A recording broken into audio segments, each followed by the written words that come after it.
Rapaziada, antes do vídeo começar, eu queria avisar que eu me mudei para uma rua muito mais movimentada, então é comum que daqui a pouco venha barulho de moto empinando, avião, ônibus, tudo quanto é tipo de coisa, mas eu vou tentar ao máximo isolar o som do vídeo, deixar de um jeito legal. Caso não ficar, não tem o que fazer. Mas cá estamos para falar de um quadrinista que eu tô para falar desde o ano passado. Ano passado, quando eu comecei a planejar melhor esse vídeo, meu celular foi furtado e depois logo em seguida eu entrei em mudança, então foi muito complicado encontrar um timing melhor para começar a gravar. Mas o importante é que cá estamos e hoje vamos falar de Jefferson Trindade. Tenho aqui em minhas mãos algumas HQs dele, nascido em 1996, Porto Alegre, Rio Grande do Sul. Hoje eu acho que beirando seus 28, 27 anos, já com 11 publicações lançadas, e é desse cara que nós vamos falar hoje, o tal do quadrinista que inventou a dor, se o capitalismo não tivesse feito isso primeiro. Tudo que me remete ao caos urbano, à dor, desigualdade social, me lembra das obras do Jefferson, porque muitas delas trabalham nessa temática. E a primeira que vamos comentar no vídeo de hoje, agorinha mesmo, é Afronta.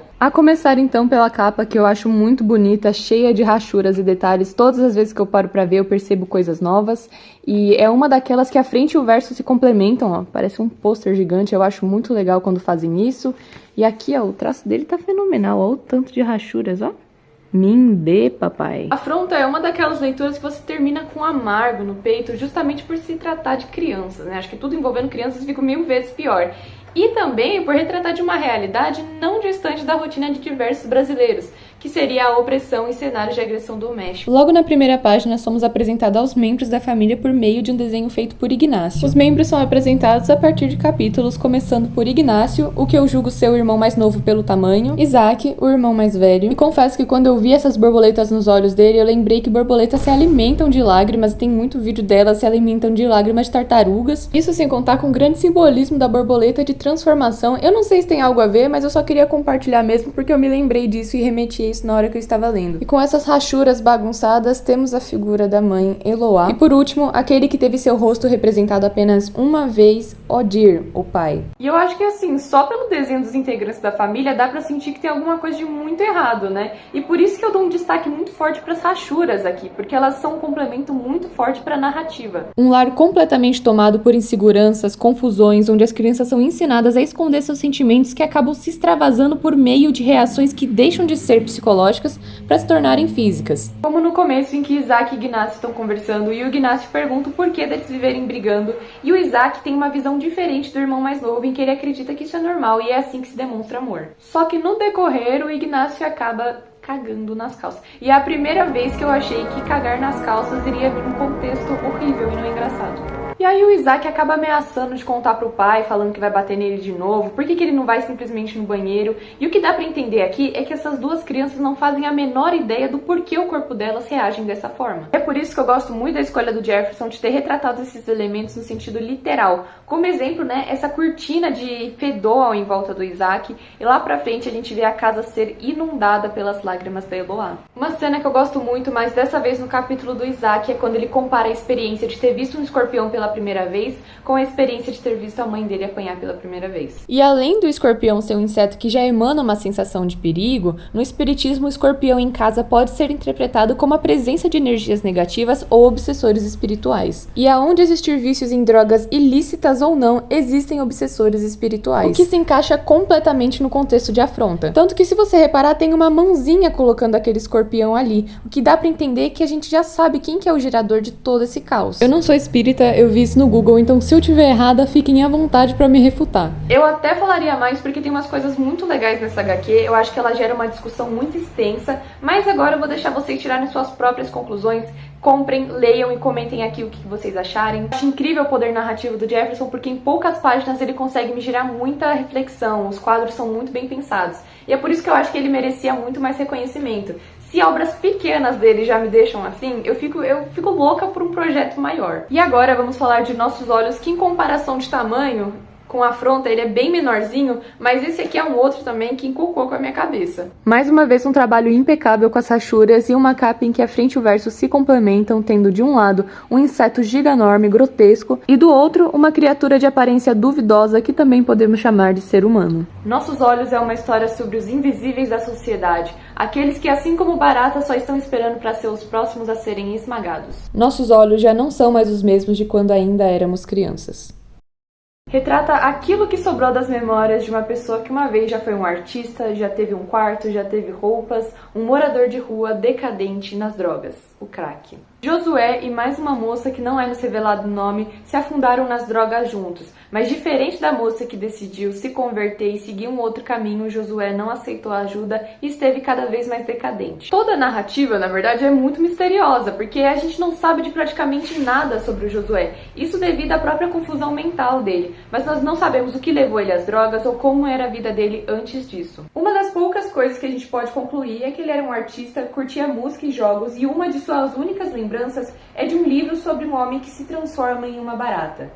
Referente à capa também, estamos falando de A Metamorfose de Franz Kafka. Não só pelo comparativo do homem com um inseto desprezado pela sociedade, que se alimenta de restos, vive nas sombras e quando decide dar as caras tem grande risco de ser pisoteado, mas também pelo medo compartilhado por Kafka e Josué de seu pai, o que dá a entender que Josué, assim como Kafka, teve um pai opressor. E assim, convenhamos, independente de ter bens materiais ou não, nós sabemos que as ruas não são um espaço seguro para ninguém. Mas é realmente muito triste você ver um homem em tanta decadência, literalmente tendo de agir como um inseto, se alimentando de restos.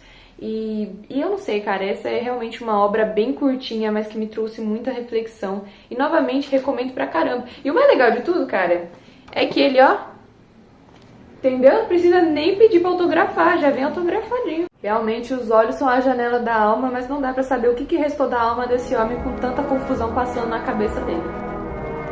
E assim, agora vamos falar de um que mexe comigo, que eu chorei lendo, tá?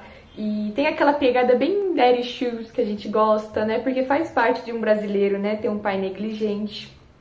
Brincadeira. Mas hoje estamos aqui pra falar de Dobras e eu me encantei bastante. Dessa vez, o roteiro é pelo Guilherme Smith. Eu não sei falar o seu nome. E as ilustrações pelo Jefferson. Então, bora analisar um pouquinho dessa capa primeiro. Temos aqui na capa um tsuru, que na cultura japonesa representa longevidade, saúde, harmonia, porque existe uma lenda que esse pássaro pode viver até 1000 anos. Então, muitas vezes, quando alguém está enfermo ou coisas do tipo, é presenteado com 1000 tsurus, que significa saúde, né? E aqui tem até uma página em que eles nos ensinam a fazer isso, que eu achei bem legal. Vou tentar alguma hora, né? Porque uma vez eu tentei e ficou tão feinho. O Guilherme, também de Porto Alegre, conta aqui no começo em que no auge da pandemia em 2021, seus tios foram internados, tiveram complicações e vieram a falecer, infelizmente. Então, ao que vemos aqui é uma obra também bem pessoal e ela acontece em forma de diário. Tem um colega novo na minha classe, o nome dele é Lucas Luzatti. Eu olho pra ele e me dá uma vontade estranha de bater nele, mas também quero ver ele dançando de cueca. Sei lá. Amanhã vou ver se convido ele pra conhecer a escola. Dei uma pausa pra tomar um cafezinho, agora eu preciso voltar à linha de raciocínio. Eu queria tirar um cochilo, mas eu vou terminar esse vídeo. No primeiro ato nós temos um momento em família, na praia, e eu gosto como ele relata algumas sensações, de, tipo, sentir a água puxando por entre seus pés. Eu não sei, eu gosto de tudo que é bem explicado no sentido de sensações sensoriais. É uma coisa que me deixa bem imersa na história. E é um momento muito gostosinho de acompanhar, o traço dele aqui tá maravilhoso. Só que no desenrolar, né, a gente percebe que nem tudo é perfeito, principalmente quando se trata de família e relações. Como num relato aqui do Cassiano, em que o pai e a mãe começaram a brigar porque o pai estava conversando com uma colega de trabalho no telefone. E logo depois é descoberto uma doença degenerativa na mãe que nos pega de surpresa. E é a partir daqui que nos é apresentado o conceito dos tsurus. Pode parecer ingênuo, pode parecer ineficaz, mas eu sempre acho muito importante a gente ter algum tipo de fé. A vida não segue um padrão e é totalmente imprevisível, então os nossos maiores problemas são aqueles que nunca passaram pela nossa cabeça. Nos dobramos, desdobramos, tentando alcançar formas que estão o tempo todo em mudança. Realmente é como Raul Seixas diz, somos todos metamorfoses ambulantes. Trabalha muito nessa pegada de pai e filho, e tanto que no capítulo A Sobra e a Falta conversa muito sobre como na velhice esses papéis eles se invertem. É como dizem, na velhice os pais se tornam filhos e os filhos se tornam pais. Só que os pais esperam que os filhos sejam aquilo que falta, que se tornem uma extensão deles, a flor que desabrocha, o fruto que amadurece. Já os filhos veem os pais como uma sobra, um galho podre, a folha seca. Muitas vezes pela correria da vida, frustrações, culpa, nós acabamos esquecendo da real essência da vida e é isso que Dobras resgata. Tanto que o Yoshiro estava evitando visitar seu pai justamente para evitar um conflito que seria o internar numa clínica psiquiátrica. E é nesse momento que tem um conflito de gerações e novamente trazendo à tona a questão do trauma hereditário. Assim como o pai do Yoshiro era rígido, tinha aquela coisa da cultura tradicional japonesa, o Yoshiro foi assim com Cassiano, que tinha medo de se assumir homossexual pro pai justamente por seguir uma tradição japonesa forte. Então muitas vezes nós esquecemos de abraçar essas pessoas que estão perto da gente, que fazem parte da nossa vida, por orgulhos e coisas que no final da vida não fazem a menor diferença, não passam de um desperdício. Dobras é uma obra muito sensível, muito poética e eu de verdade chorei quando eu li isso. É uma coisa que eu recomendo pra todo mundo porque realmente a vida não é fácil e não é longa e às vezes nos momentos ruins parece durar até demais, só que nessa obra existe uma leveza entre nascer, viver e morrer que eu acho muito bonita, então eu definitivamente recomendo aí pra todo mundo. É com certeza uma das minhas favoritas e de verdade é muito, muito lindo. Que o tsuru, símbolo da longevidade e da boa sorte, represente a transformação de 2 papéis planos em um maravilhoso pássaro liberto. Agora é a hora da revelação, porque eu fiz um tsuru, só que eu fiz com um papel muito pequeno. Olha o tamanho do papel que eu fiz. E aí eu já sou dislexa, eu decidi não gravar. Mas olha só como ficou. Oxe, menino lindo. Ficou super pequeno, mas até que deu certo, né? Pra quem é, tá ótimo, ó, que bonitinho. Mas agora vamos ser um pouquinho felizes? Vamos! Porque os dias ruins acabaram e é desse que vamos falar agora. Eu acho esse aqui muito bonitinho e tem disponível gratuito no Instagram dele, você pode ver num destaque lá. Então, por que você tá perdendo tempo, meu filho? Eu acho o design dessa personagem muito bonitinha, me lembra o Hi, How Are You, do Daniel Johnson. E aqui atrás tá ela e o Dionísio se abraçando, muito bonitinhos. Eu adoro essa capa, acho muito querida, Zoiuda. Todos os dias, quando acordo e vou pra escola te encontrar, acho que me deparo com minha felicidade. Todos os dias que eu acordo e vou pra escola dá vontade de me matar mesmo. Every day I wake up! Mas essa HQ tem uma coisa muito especial que ela transborda amor à vida em simplicidades rotineiras. Tanto que nem tem tanta coisa assim pra falar da HQ em si, porque é mais eles caminhando e conversando sobre coisas da vida, fazendo coisas super simples como indo numa sorveteria, esperando no ponto de ônibus, e ele segue mais ou menos uma pegada parecida com Dobras, que é esse formato de diário, porque aqui a gente tem muitos desenhos da Andromeda em que ela faz anotações e eu acho isso muito legal. Teve um certo momento que Andromeda e Dionísio foram a um parque onde ele falou da mãe pela primeira vez, e ela é descrita como nariguda, fumante e sempre de vestido florido. E aí eu fiquei pensando sobre isso. Não querendo criar uma mega teoria da conspiração, mas já criando... Brincadeira, só gostei da coincidência e achei as personagens bem parecidas. Eu gosto de, mesmo quando curto, ele cria vida pros personagens, então esses diários e anotações soam muito pessoais. Pelas letras, desenhos e principalmente a textura do papel faz parecer que alguém só desenhou ali em cima na hora e a gente tá com esse documento real nas mãos. E agora em penúltimo lugar, tá acabando, Rodoviária, de Jefferson Trindade e Ricardo Heve. Capa bem bonita, colorida, e aqui atrás um mini textinho do Thiago Borges, que é autor do blog O Quadro e o Risco, que vai estar aí na descrição. Então bora pra análise dessa leitura aqui, o traço dele como sempre fenomenal. Rodoviárias são lugares de encontros, desencontros, desembarques e embarques, e é nisso que essa HQ trabalha, justamente na contemplação que esse lugar carrega. Mas não posso querer mudar o passado. O passado é o trem sem trilhos que me conduziu a esta rodoviária onde estou nesse instante, fabricando o impossível. Por outro lado, querer mudar o que fizemos exercita nosso íntimo. Somos puxados para o mundo dos pensamentos de Ricardo Heve, em meio de tantas pessoas, e eu acho que nesses lugares a gente se sente como uma formiguinha pequenininha num formigueiro gigante. Viagens são muito importantes não só pelo destino delas, mas principalmente pelo trajeto. E na sua maioria de vezes despertam uma sensação melancólica e contemplativa. Quem nunca se empoleirou ali na janela, ficou encarando ali por tempos escutando uma musiquinha no fone, ou então perdido nos próprios pensamentos? Tanta coisa pra dizer, tantos celulares diante de olhos distraídos, perdidos nas linhas, inconscientes, ágeis movimentos dos dedos. Uma notícia, um meme, uma pose em frente ao espelho sujo, um prato de espaguete, um neném rindo sem motivo. E eu apurando as vistas, enfastiando ainda mais meus sentidos. Talvez passar o tempo apurando as vistas seja melhor do que perseguir os sonhos de nossos avós.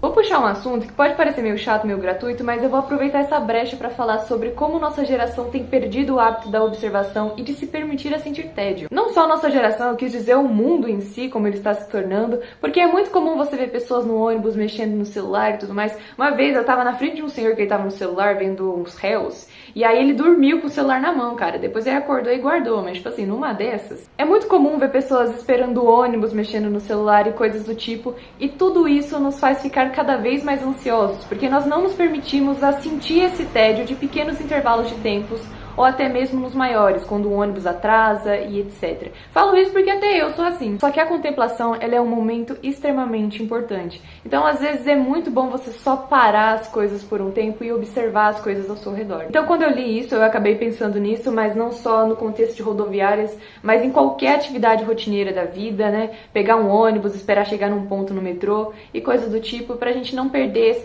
esse momento de contemplação, essa forma de nos obrigar a sentir esse tédio. Novamente, muito poético e envolvente, né? Sempre que a gente para pra pensar, a gente acaba caindo nas armadilhas do cérebro, pensando nas possibilidades do que poderia ter sido, arrependimentos, fantasiando sobre coisas e pessoas. Eu gosto muito dessa em específico porque eu também tenho a mania de observar as pessoas quase como um narrador invisível de um filme da minha própria cabeça.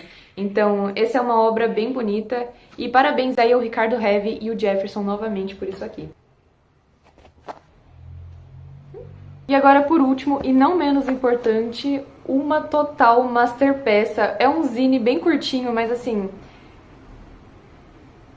Os Pássaros é um zine lançado pela Ugra, e aqui atrás temos um comentário do Alexandre, do Quadrinhos na Sarjeta, que diz: Jefferson Trindade é um poeta da sujeira urbana. Seu desenho é feio porque o mundo é feio, e incrivelmente ele consegue fazer poesia disso tudo. Um garoto trans, abusado e abandonado consegue se conectar com o pai através de um pequeno traço de afeto que sempre escapa. A narrativa se concentra num garoto que quer aprender a desenhar pássaros como seu pai, que tem problemas com o alcoolismo. E isso me lembrou de uma técnica que meu tio fazia para desenhar um Mickey Mouse em questão de segundos, coisa que até hoje eu não aprendi, mas quando eu era criança eu achava mágico. O pai batia na mãe, nas irmãs e nele também, só que nele menos, que apesar de bem problemático, dá a entender que eles tinham uma relação afetiva um pouco maior. Certo dia ele adormeceu e não acordou mais. O vô apareceu para levar as irmãs, mas não levou ele, provavelmente pelo motivo mais óbvio do fato dele ser transexual. E no final das contas, essa mulher que ficou com ele, né, era uma puta vagabunda, assim. Não vou colocar cenas finais disso aqui, porque eu acho simplesmente genial e eu acho que você deveria comprar para ver com os próprios olhos. Mas é realmente muito triste quando retratam desses invisíveis da sociedade em que agora que finalmente criaram asas não podem voar e estão presos no chão. É realmente muito pesado toda a atmosfera desse zine e é um dos meus favoritos do Jefferson, cara. É muito lindo mesmo e definitivamente traz muito impacto, apesar de seu tamanho e quantidade de páginas. É aquilo, né? Chefe é chefe, não tem o que discutir. O cara é a prova viva de que qualidade é melhor do que quantidade, você sente o carinho colocado em cada página e por isso é tão importante apoiar esses artistas, ainda mais quando brasileiros. Mas então, esses foram as HQs do Jefferson, as que eu tenho, né? Porque ainda faltam algumas, você pode checar as obras dele no perfil dele do Instagram. Ele faz originais também muito da horas, então aí quem quiser comprar uma encomenda, fazer uma coisinha, o perfil dele tá aí na descrição e aqui na tela pra vocês. Ele é uma das nossas joias aí, né, do quadrinho nacional. E eu espero que, caso você não tenha conhecido o trabalho dele, tenha se interessado aí em conhecer. Já pedindo desculpa aí pela iluminação, é porque anoiteceu, então tendo que usar a luz totalmente artificial, então ela costuma ficar ruinzinha. Mas o vídeo é esse, vou tentar não atrasar tanto, né, pra gravar outro vídeo. E até uma próxima.